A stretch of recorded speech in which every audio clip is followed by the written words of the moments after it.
single family residence.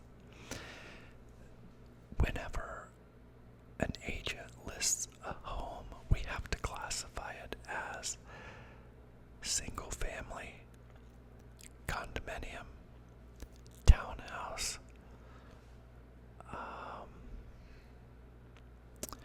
multifamily, and then commercial or land. So those are the subcategories that we can choose from. This particular one is a townhome, but you know what's funny is I am a real estate agent and I cannot tell you what the difference is between a condominium and a townhome. But the name of these units starts with towns, so these are called the towns.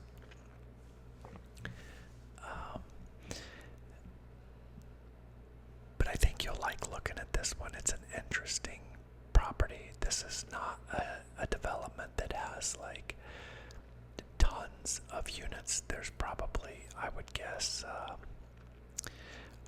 there's probably 30 or 40 units in this development, so it's not real big. The units themselves are big. They are 3 stories, but I know a lot of people like either condos or townhomes because they are maintenance free, in that you don't have to mow a yard, you don't have to rake leaves, you don't have to shovel snow, you don't have to fix a roof. You're responsible for what is inside only. So you would be responsible if like a furnace went out, or air conditioner went out, or a refrigerator, appliances, dishwasher. If you had a plumbing leak, you would be responsible for what's inside the home, but not the outside. Like the brick, the paint, the roof, the streets, the curbs, the driveways, that type of stuff you're not responsible for. The complex handles all of that. Now, that means that your insurance costs are lower because you're only insuring the inside of the property. So if the property were to burn down, or a tornado came and blew it away, the HOA would be responsible for rebuilding the structure, and your insurance company would be responsible for finishing the inside, plumbing, electrical, drywall, flooring, light fixtures, all of that. So you do save on insurance, but then you have to pay a monthly HOA for the maintenance. This particular complex, the HOA is $315 per month. So 12 months a year, you're paying not quite $4,000 in maintenance expenses. So that's on top. If you had a house payment, then you would also have to pay that $300, $315 a month for on top of that. Now, one might argue that a homeowner has to buy a lawnmower and spend time mowing and shoveling driveway or paying somebody to do all that stuff. So potentially they could end up spending as much or more, depending on the size of the house and the size of the yard, which is true.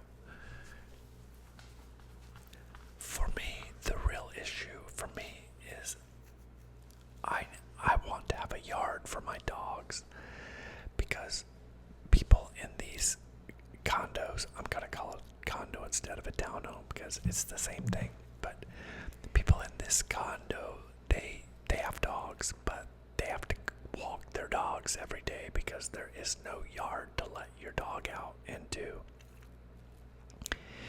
And not that that could be a good thing, because you get exercise when you exercise the dog, so that is good for a lot of people to have that responsibility.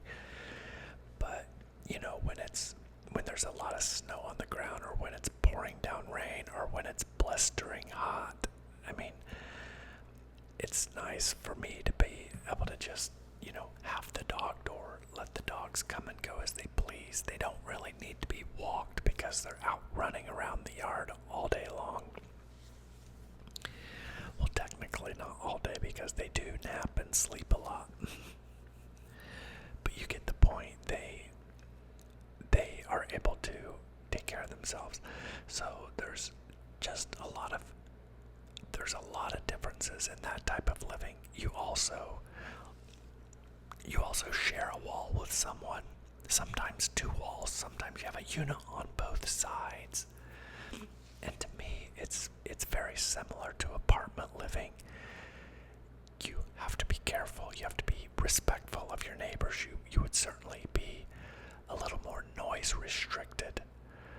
Now, I don't ever when I was younger, I used to play really loud music. I like to listen to my music loud. But anymore, I don't really need to listen to it loud. But when I was younger, I liked it loud. I don't know why. I don't know why we like loud music, because it sounds the same at a reasonable volume. But hey, I'm not calling anybody out. I was just as guilty, but I am telling you that as you age, you will likely not require the loud volume anymore. I used to do it in my car and at my house. But again, I don't listen to it loud anymore. But sometimes my dogs bark, or I play aggressively with my dogs, being rowdy. So that's another difference, is you would just have to be careful with the noise. But let's do this. Let's go ahead and watch the video of this condo. This condo is $549,900, so basically $550,000, which I don't know. I don't think I could justify paying it, because I know what kind of single-family house I could get. And for that much money in Indiana, you can get a lot of property. But again, my client that owns this is, he used to be the CEO of Verizon, and he's been retired for a long time. And he owns 12 condos all over the country. And he's only had this one for 3 years. I sold it to him 3 years ago. But let's go through it, because I want to talk about some of the things he did to it. So let's go ahead. Take a look. I think you'll like this one. It's kind of interesting compared to most of the other homes that I've posted. And this one, before we start too, I wanted to mention, so right now you're seeing all of the furnishings in this home. But when I sell it, it will be empty. So he's actually in the process of moving out right now, but I went in and got photos and videos of it furnished, because I wanted to be able to let people see what it looks like with stuff, so they get the best of both worlds. They get to see it furnished, and then they get to come and look at it empty. So if they wonder, where would you put a dining room table, they can look back at the video or at the photos online and be able to see it. If you're not subscribed, will you please subscribe?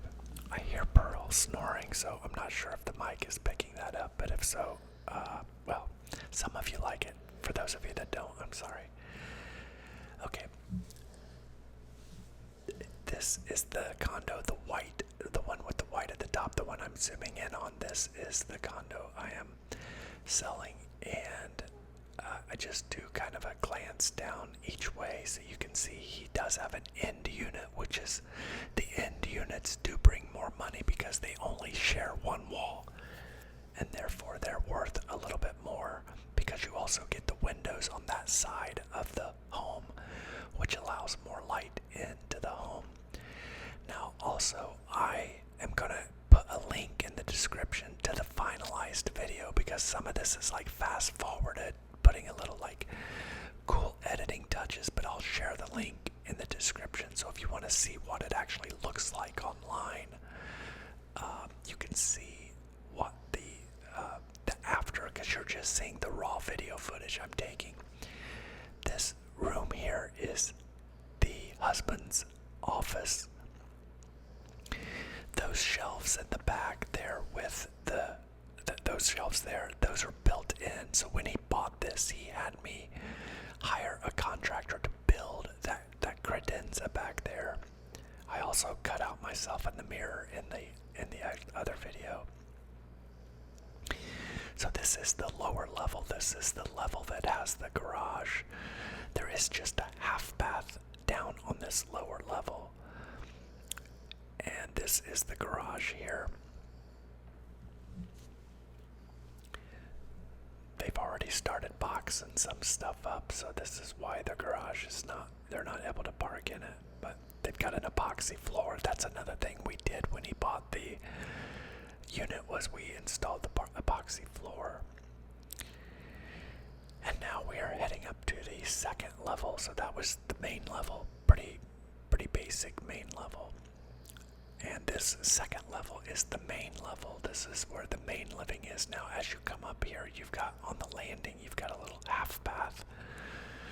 So this home is pretty unique in that there are two half baths. I don't usually see, normally there's just one half bath. So now we're coming up to the main level here. And this is where the living room, the dining, the kitchen, and again, all your main living area, just wide open. He's leaving the TVs here. He just didn't want to take him to the next place. He didn't want to take him down. This is kind of he has one of those touchscreen refrigerators. And notice the microwave is down here. I thought that was weird. That was how it was when he bought the condo. It does have double ovens too, so it's got two ovens. The plantation shutters on the windows were something else we installed, and then all of this custom shelving in the pantry is we installed before he moved in. All of this is wood shelving. He did not want wire shelving, so he paid big money. I think just to have all the closets done was $30,000 for just the custom closets. And when you see the master bedroom's closet, you will be amazed at the custom shelving in there. Now we're going up to the third level. This is where the bedrooms are. That's the photographer, which obviously I cut her out. So what I do is when I hire the photographer, I have her come out and take photos. And so what I do is we go through and we turn all the lights on, and she goes through and takes the interior photos. And then when all the lights, I have her leave all the lights on, and then when she's done doing the interior photos, I do my video behind her. So when she did the main level, I went through and videoed, then she went upstairs to take photos. Then when she was done with the photos, I followed her upstairs and videoed. As I'm on the third level, there was the master closet. You saw those shelves in there. It's just crazy. And I had to have a contractor build all those for him. Luckily, I've got a great guy that I give a lot of work to, and so he's always happy to do the jobs that I need him to do. But anyway, after she's now outside taking outside photos, so as I'm inside finishing up the video, she's outside doing exterior photos. Then when I'm done with my video here, I'll go outside and kind of tell her goodbye. This is the wife's office. So it's actually a bedroom that they just use as an office. Again, they're leaving that TV in there as well. And then they do have a spare bedroom. That is this bedroom here. So this is just a 3-bedroom condo. They basically have the master bedroom, a spare bed, and then they use the 3rd bedroom as her office. And then there's a hall bath there, and then that's the laundry closet here. So again, when you watch the actual video, if you watch it, you'll see kind of how I edit out, like opening the doors and my reflection, and obviously the photographer, I don't have her in there. My hands there, I don't show my hands. And then like I fast forward, like it looks like I'm running down the stairs because I fast forward parts like this because it's just like, it just takes up time in the video. And then that should be about it. And then we go outside. So this is the back of the condo, and you see it has a balcony on the front and a balcony on the back. And this is again just a look down the row at the backs of these, and then to the other side. So yeah, so that's it. It's that is $549, and again, I'm struggling with it because I mean I know it's worth it because that's excuse me, that's what the going rate is there because others have sold, so we know the comps. But in my mind, I just think, my God, you could get a beautiful home for $549 here. I mean, beautiful. Not that that's not beautiful. Personally, I think they have too much stuff for my taste. Like, I like less stuff. Even if I could afford all that, I would just have less stuff on the walls, less stuff laying around, less furniture. I like open spaces, and but it is very organized. It's very well organized, and it's clean.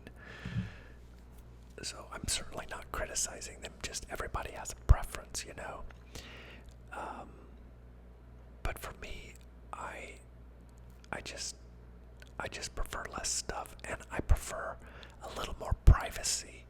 You know, like if you're sitting out on your deck, people are gonna just be driving by, and it's like, hey, I don't know. I mean, I guess if you're really super social, this particular complex is like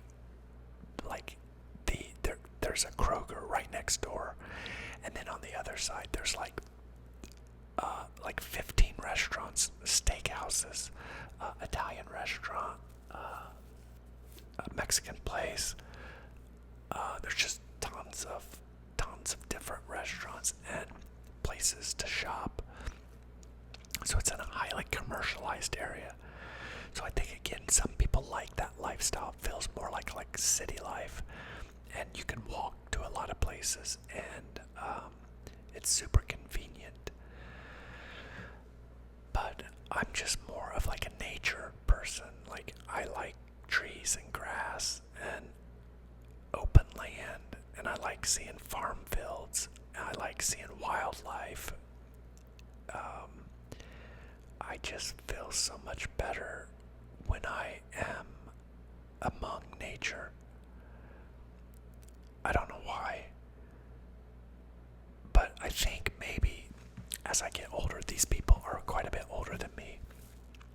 So I think, well, maybe if someday, like, I know there will be someday that I don't have a dog, because when I get to a certain age, and maybe like, I don't know, I still think I'm going to live to be 100, but probably if I get to be like 85 and I lose a dog, I probably would not replace a dog, because I don't want to die and leave my dogs. Now, I have a person in my will that will take my dogs if something tragic happens to me, like if I get hit by a car or get in a plane crash, or who knows if just anything tragic happens to me.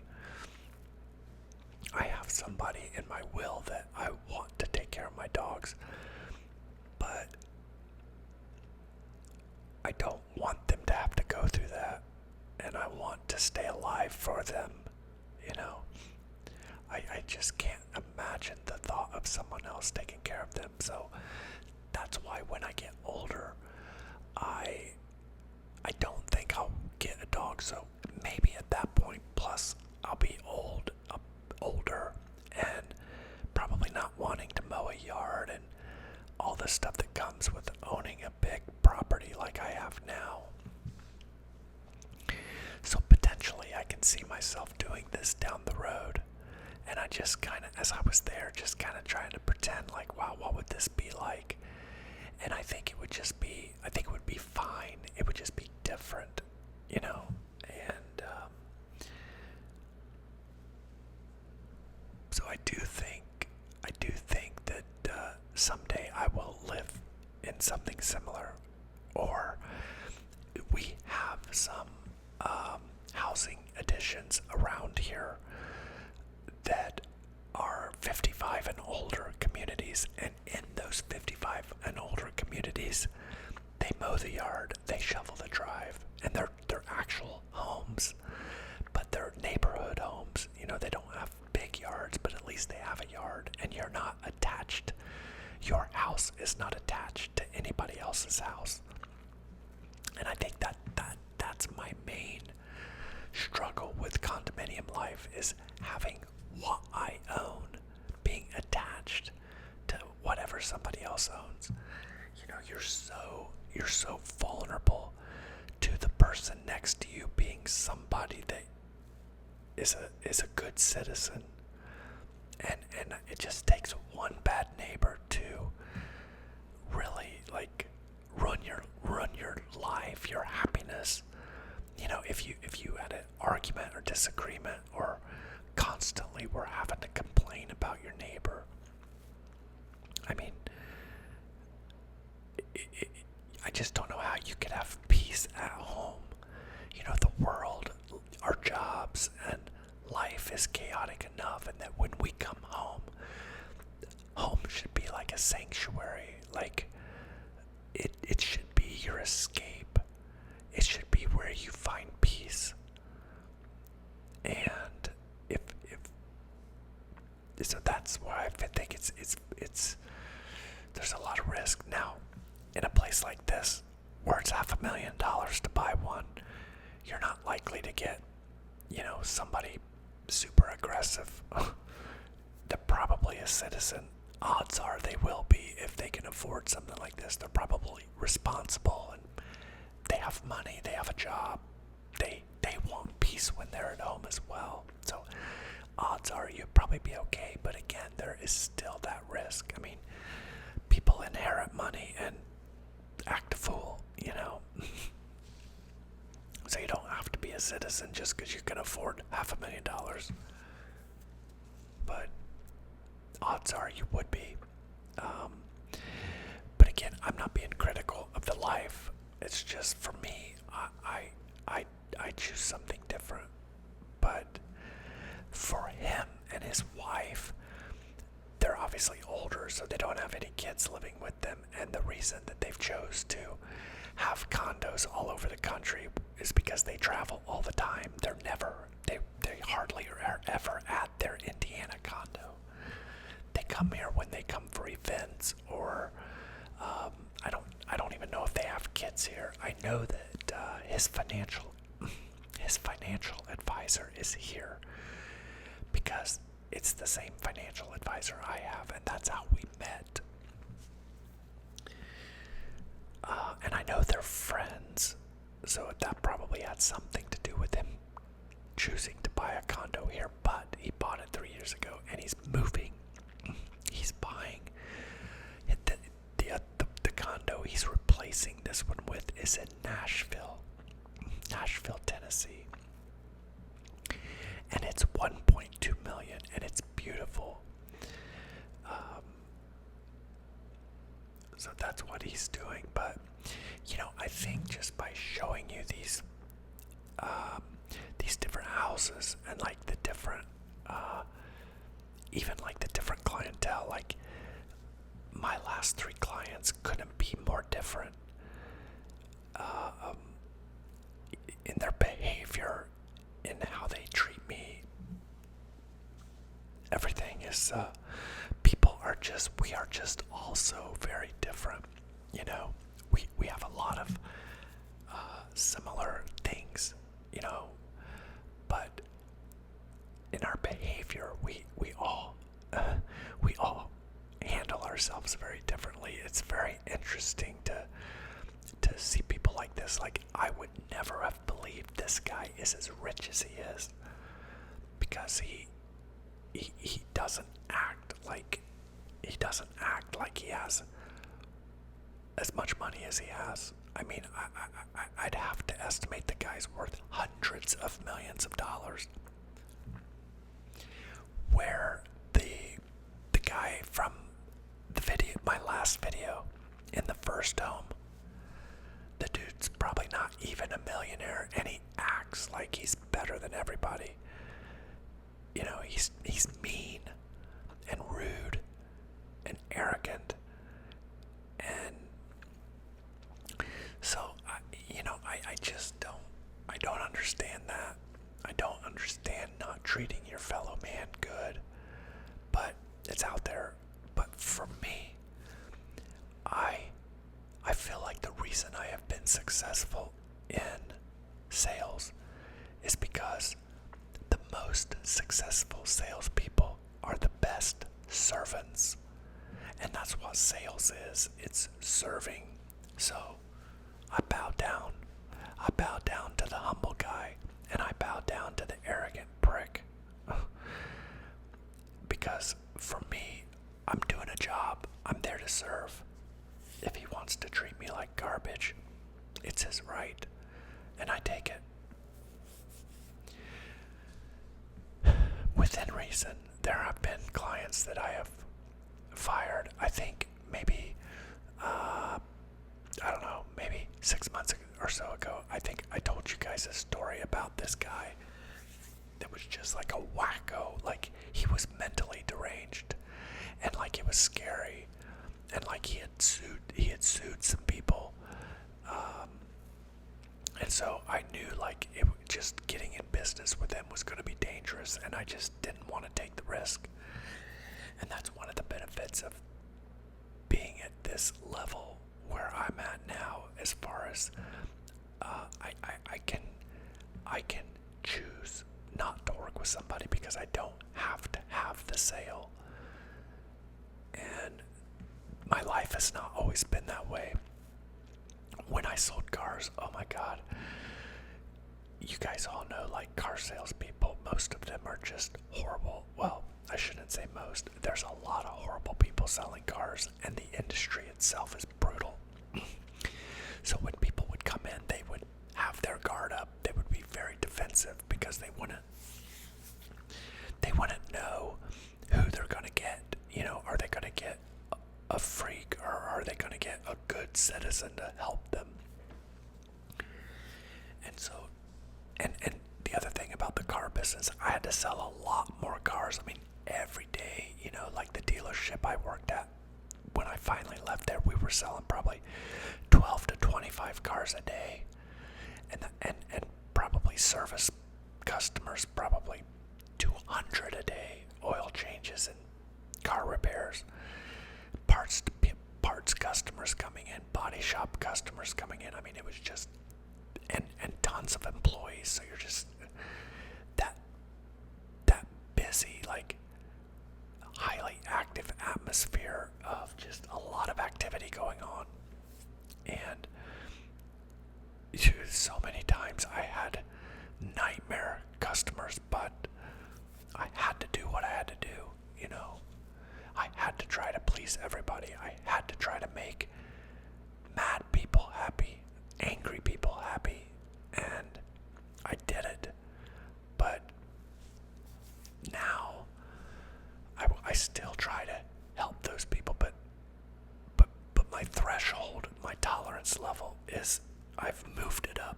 So I'll deal with a guy that's just grumpy and maybe rude, but I will not deal with somebody that I'm gonna risk getting in a lawsuit over because they're gonna try to scam or lie, or I can tell that they have they're unstable. I won't deal with people like that. I'll just pass. I'll like go find another realtor. I mean, there's plenty of them out there. They can find another one.